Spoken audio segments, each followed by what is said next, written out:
guys, patulong naman po. Kasi po dito po sa vlog ni Peter Lazaro, Pastor po magkagawa po dito mamaya. Hindi ko po alam kung anong gagawin namin.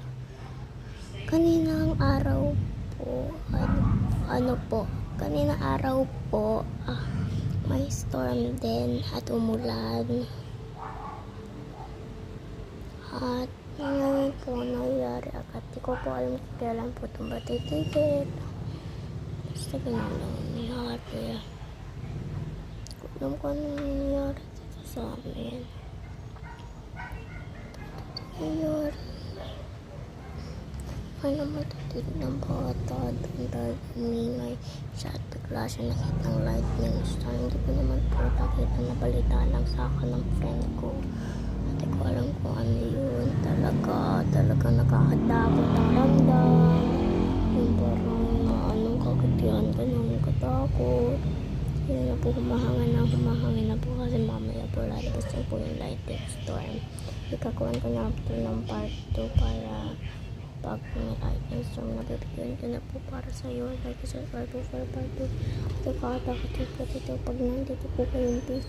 Lalo po like, subscribe nyo po kayo. Sinasatan po kami yung pamilya namin.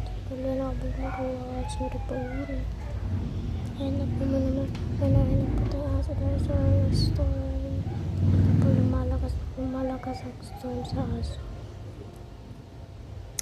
Okay guys, like and subscribe na lang po kayo. Ayan po. Lumalabas na konti-konti yung lightning storm. White na yung sky kasi lalabas na yung lightning storm.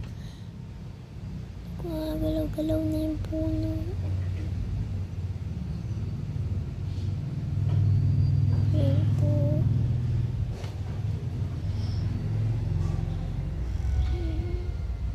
Hey guys po, babalitaan ko na lang po sa inyo.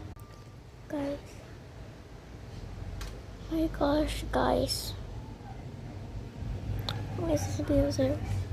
Narinig ko po yung police at fire station and doktor.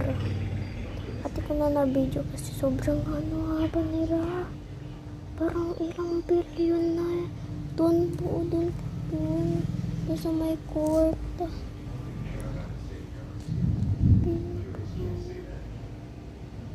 Yung police.